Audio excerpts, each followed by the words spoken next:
How did Tradecraft stay the same over the 180 years that you cover in the book? Well, actually, the tradecraft did not change very much over that time.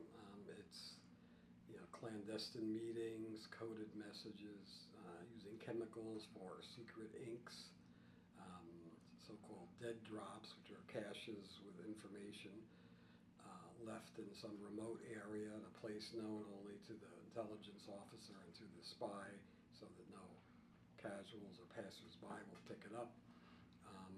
It's interesting that a British spy who was an aide to, he was actually assistant to Benjamin Franklin. Well, Benjamin Franklin was in France trying to get covert support from the French government for the colonies.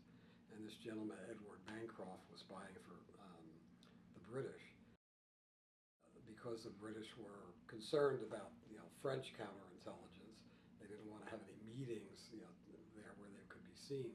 So they had Bancroft go to a very popular Paris park every Tuesday evening, where in the hollow of a tree he would put his information in a package. The British officer would come later and pick that up and put whatever questions, money, whatever he had there. That method was still used during the dark days of the Cold War, both by the United States and Moscow, and certainly the Soviets did here in the United States as well. So the tradecraft really only changes. During the Cold War, it gets much more disciplined, if you will, much more rigorous, but people still make mistakes, so that's why the spies were caught.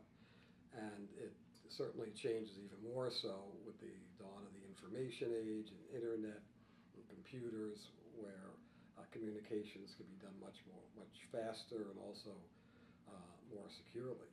You've got some of these spies in the past who, if they had access to documents, they had to figure out how to smuggle them out of the building. You're carrying, large satchels. Well, nowadays you can put all that on a thumb drive or a flash drive and walk out of a building with it unnoticed.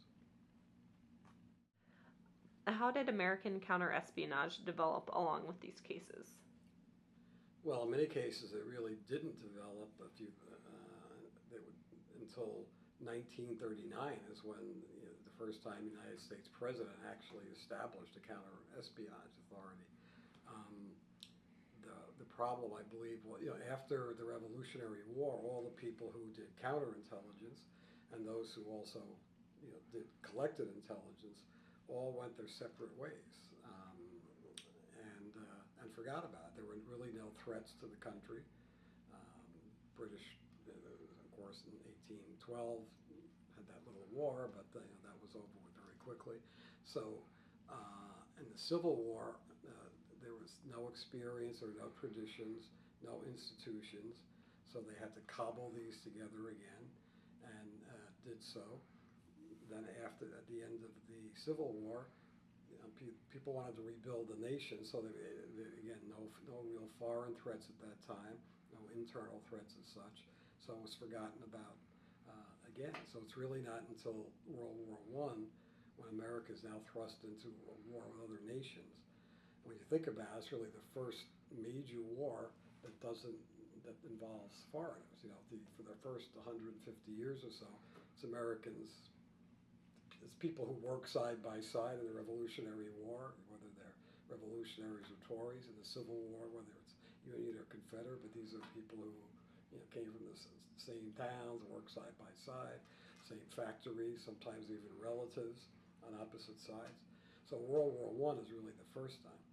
And what you have there is kind of a continuation of a mistake that was made in the Civil War, where you had competing intelligence agencies. At one time, the Union had two agencies operating at the same time, Allen Pinkertons and Lafayette Bakers. Neither one of them actually had,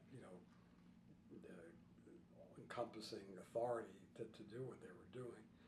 And as the World War I looms, you have various agencies of the government kind of vying for this responsibility. The Bureau of Investigation of the Justice Department, which of course evolves into the FBI, the Treasury Department. The State Department had some authorities, but actually didn't really want to get involved in spying because they really prefer diplomacy. That's what their main job is. And then the military services, they had investigative services of their own, very new intelligence agency, so they also wanted to join the game.